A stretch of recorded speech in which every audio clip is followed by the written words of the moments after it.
think you're going to be pretty shocked. Shocked for the good? The challenge to save our sperm begins here with a fertility test. Hello. Morning. My name's Ollie Locke. I've got an appointment with a cup, I believe. In 2020, Ollie and Gareth began their IVF journey, but tragically it's ended twice in miscarriage. That, for me, was heartbreaking.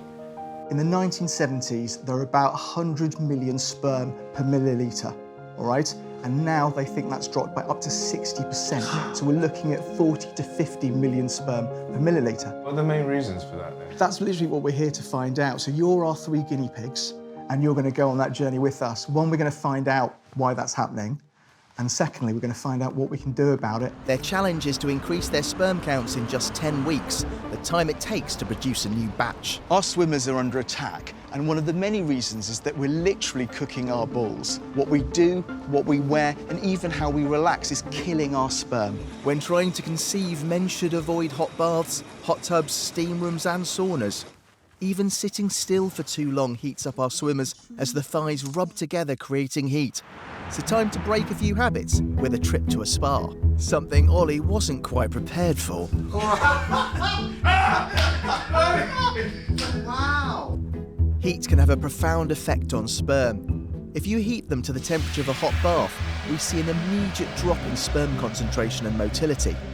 To shock the boys into paying attention, we're headed to the plunge pool.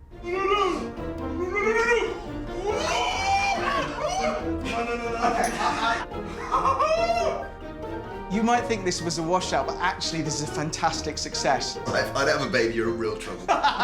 Like anything else in our bodies, the health of men's sperm depends on what we eat and drink. So, if you want to improve the health of your swimmers, you better change your diet. Studies suggest that eating fresh fish, meat and vegetables leads to healthier sperm. Melanie Brown is an expert in sperm nutrition, and she's got some bad news for the boys when it comes to their favourite treats. Problem with smoking, it's these chemicals that just go into our lungs and then go systemic, obviously. These chemicals are known as endocrine disruptors that cause havoc with fertility. Recent studies have shown that smoking reduces sperm concentration, its motility, or ability to swim, and causes DNA damage, which may lead to problems with fertilisation, embryo development and miscarriages, all of which Ollie has experienced. I can't recommend smoked kippers more. This is what I eat most mornings. Now, for me, this is an ultimate in a fabulous breakfast. But the plastic-wrapped fish is not quite as fabulous as he thinks.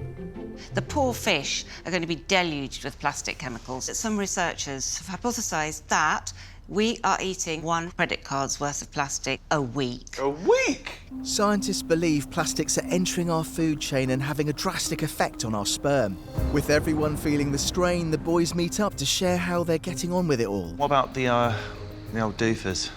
I haven't smoked in 3 days, which is good for me. I've smoked for an awfully long time, and that's actually good, so I'm pleased with that. All our lives, we've always been told about women's fertility. It seems like the women always are to blame if something goes wrong. This is not the truth, and now we understand this slightly more. You need a sperm and an egg. This is a two-way street. The question very rarely gets asked, well, what's wrong with him? Do you think it's him? It's almost like it's taboo. And because every little helps when it comes to fertility, it's time for lesson number 3. Self-massage. Enchanté. It's so important to have a good relationship with your testicles because men often ignore them or joke about them. So Libby recommends several massage techniques for you and your balls to get reacquainted. The first thing that I'm going to encourage you to do is just to cup and hold over your whole genitals. So the next one is a little bit more focused onto the testicles here, and you're going to use the palm or the heel of the hand, and it's just kneading a little bit, so putting a little bit of pressure with the heel of the hand. So this one, what you're going to do is you pull down on the scrotum. No. Gently, to begin with. It's kind of finding the skin, the sac around the testicles and kind of giving that little stretch. Basically, when you're playing with any part of your genitals, it sends information to your spinal cord, this is fun, and that sends back information to open up the blood vessels. So that will improve blood flow to the scrotum, and it'll also improve blood flow to your penis. I feel like I need to... How was that? Stretching things out. How was that? It was a lot, wasn't it? I know we were like laughing and stuff, but really, our 3 stories are important, but even more important is maybe some blokes watching this will get past the giggle and start to have a different relationship with that part of their body. Today, the boys will be getting their final fertility results. If my sperm's not better, this is a genuine, am I going to have a baby or am I not? I think you're going to be pretty shocked. Shocked for the good? We'll see. Do you want to start with you, Melvin? So your sperm count's gone from 48 million to 125 million. Next up is Ollie, where the all-important metric is the DNA health of his sperm. Your DNA fragmentation, so that means the number of healthy sperm you did have was 1 in 3, so 30%. That's gone up to 2 in 3 healthy-looking sperm. It's made that much difference even with a short period of reduction in smoking. Men need to hear this. There are people trying to have babies and they can't, and they don't know why. We are 50% of the trouble as well. For any male issue on the planet, open your gob, start talking, and be open to information, because as soon as you are, you can make a change, you'll get the result you want. And in this realm, it's having a child.